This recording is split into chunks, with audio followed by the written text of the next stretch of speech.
Competency 1 Ethics and Regulation. Today we will study about NAPRA, National Association of Pharmacy Regulatory Authorities. So there are three main points which you have to remember in this topic. 1. What NAPRA does. 2. What provincial pharmacy regulatory authorities do. Third, schedules of drugs according to NAPRA and their examples. So the most important are schedules with their examples. Point 1. What does NAPRA do? So it generally set all the standards of pharmacy, pharmacist, everything. So it sets professional standards of pharmacy and responsible for drug scheduling. So how a pharmacist look like, what will be the minimum standards, and how a pharmacy look like, what will be the minimum standard of pharmacy. This will decide by NAPRA. And what will happen inside the pharmacy, how they will sell the stuff, who will get the license, who will get the membership, who will called a pharmacist. This will decide by provincial pharmacy regulatory authorities. And this provincial pharmacy regulatory authorities come under NAPRA. So NAPRA decide everything superficially, and inside the pharmacy, inside the province, whatever is happening is set and regulate by provincial pharmacy regulatory authorities. What does provincial regulatory authorities means? All the pharmacy college, like the Alberta College of Pharmacy, Ontario College of Pharmacy. That's it.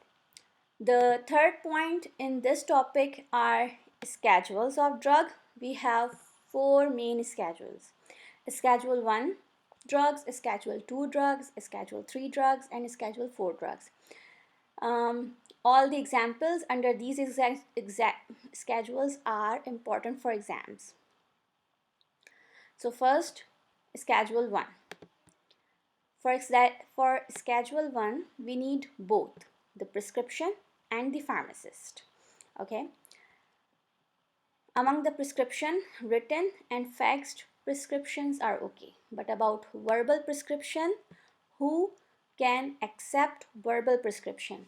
So a pharmacist, of course, the intern, of course, even the pharmacy tech can accept verbal prescription, but pharmacy student under supervision, direct supervision of a pharmacist. Okay. So remember that a pharmacy student can also receive verbal prescription under direct supervision. We don't need any purchase record or sales record because we are talking about normal medicines. We are not talking about controlled drug substances. In examples, we have mupirocin topical cream, nizatidine capsules, nystatin, and its salt. Remember, not topical cream. Nystatin topical cream does not come under Schedule 1. So for these three things, I made a mnemonic for NEMO. So nizatidine and nystatin stands for Ni, and mupirocin is Mu. Other thing you have to remember that some drugs, when you use for younger kids like under 2 years old or 6 years old, they need prescription. For example, clobetasol, they usually come under in Schedule 2. But if you use for a child who is under the age of 2, then you need a prescription. Similarly with the cough syrup, they usually come under OTC. But if you are going to use under 6-year-old child, then you need a prescription. Then some vaccines. Usually all vaccines come under Schedule 2. You don't need prescription. But those vaccines which are not the part of normal immunization system, या regular or daily a regular immunization system, then it will come under Schedule 1. So hepatitis A vaccine comes under Schedule 1. We need a prescription and a pharmacist too. Some vitamins like Pregvit, you need a prescription and pharmacist. So remember these examples. Next is Schedule 2. Schedule 2 drugs are behind the counter. There is no public access, no patient self-selection. You don't need prescription, but you need a pharmacist. All examples, all emergency medicines. So remember that this make a sense. If you are in emergency, you will not run to get a prescription and then you get a medicine. It will waste time. In emergency, you have to act fast. So all emergency medicines comes under Schedule 2.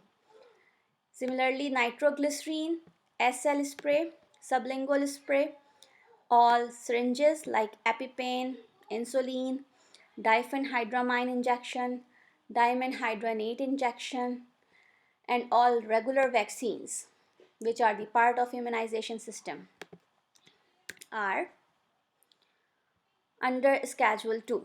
To remember that all vaccines and all syringes are come under Schedule 2, open your finger, make V. You will use 2 fingers. Remember that it's Schedule 2.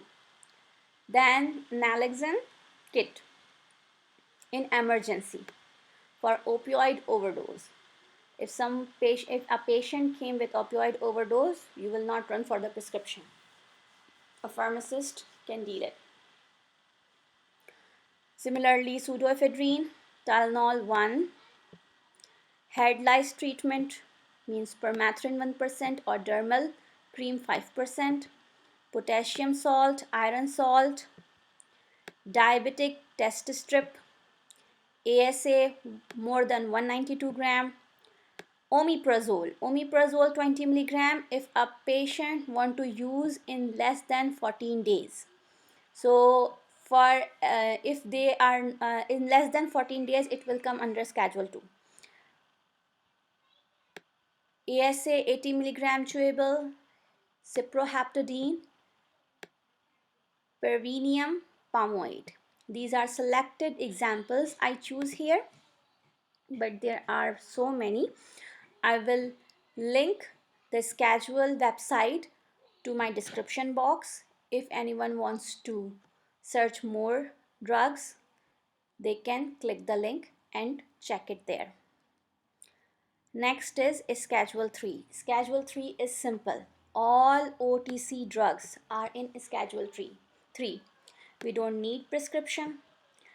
Pharmacists are available, accessible, approachable to assist a patient in making self-medication selection, but you don't necessarily need a pharmacist.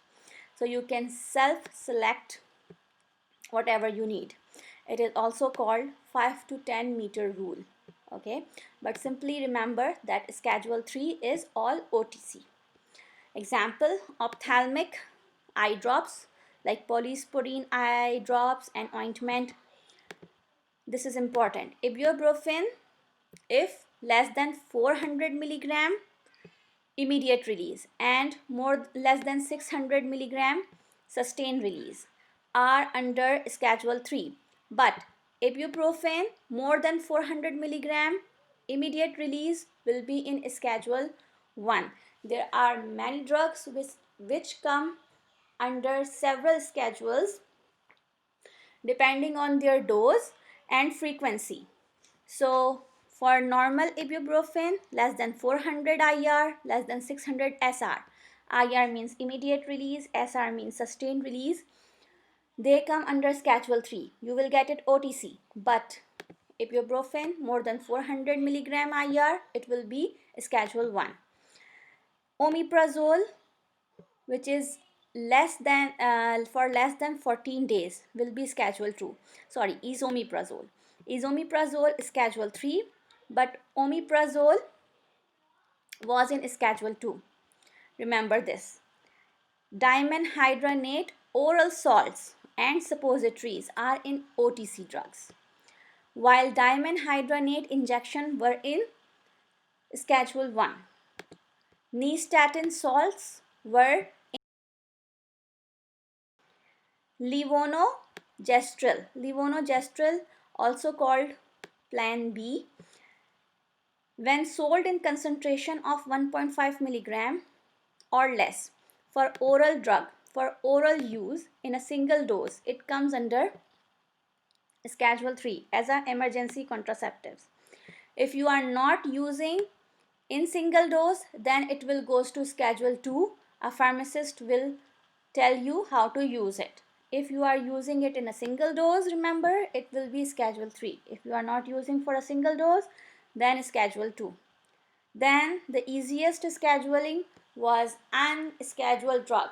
So unscheduled drug means they are so safe, their labels are cover everything, contain every information which is important for patient safety, and these drugs can be sold from anywhere in the retail outlet.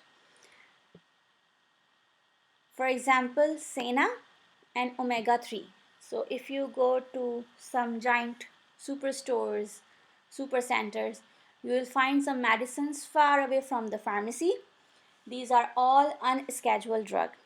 This is the link for the drug scheduling. I will copy it in the explanation.